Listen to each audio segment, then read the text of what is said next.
hope so. Good evening, Mr. Chairman, Mr. Deedat. I must congratulate you, Mr. Chairman, for the calm way in which you've conducted the meeting this evening. I'm not going to accord the same grace to Mr. Deedat. And that is the question I want to ask him. Obviously, I'm not of his faith, and he knows me. Mr. Deedat, what I would like to ask you is, you pointed out to us that in the Quran, it says that Allah is loving. What does Allah require of his servants? What does Allah require of his servants? If he is a loving being, what does he require of his servants? What he requires from us, from all, is to believe in him and follow his commandments. For this is the whole duty of man. Listen to God, believe in God, and keep his commandments. This is what he requires of you. You do that, he loves you, and he will reward you. You disobey, you pay the price. Does that answer your question? Yes, it does in a way. I'll continue if I can, seeing as I'm the last one. Perhaps you give me the license.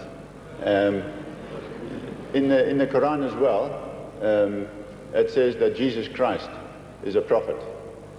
So you admit to the existence of Jesus Christ. What is your question? All right. You admit to the... So what is your question? Because now, my question what is, you are carrying on now, like in a court of law, you are not interrogating me as a public prosecutor. No. What is your question? I hope I'm not that. Your question. No. Your question. Come to the conclusion of what you have in mind. My question is that Jesus Christ in John chapter 15 tells us that he gives all people a commandment, especially those who follow him, that they love one another as he has loved them. Why? Because he laid down his life for them while they were yet sinners. Now, that is the same love, I believe, that you are telling me that Allah is talking about. Therefore, if you are going to show love towards us, and I mean, you said there was 1.8 billion Christians who don't agree with you. If you were going to show that same love towards us, who are not of the same persuasion of you, why are you antagonistic? Why don't you show that characteristic of love towards these people, hoping to convince them of their error? Jesus Christ is described to be the most loving person on earth. He is supposed to be the Lamb of God, meek and humble. Well, listen to him.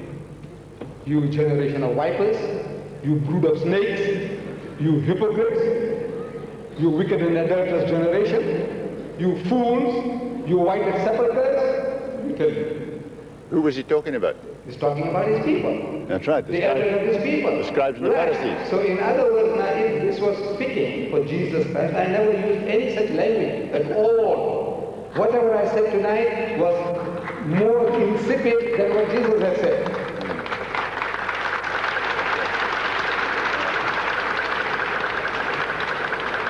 And despite the stupendous contrast between the language used by Jesus and me, you still say Jesus is the meek, humble Lamb of God. You still say that. He said, on his march on Jerusalem, if you remember, he said, for those my enemies who would not, that I should reign over them, bring them hither and slay them before me, cut their throats. Did he say that? Did he go and beat people in the temple? Did I do any such thing?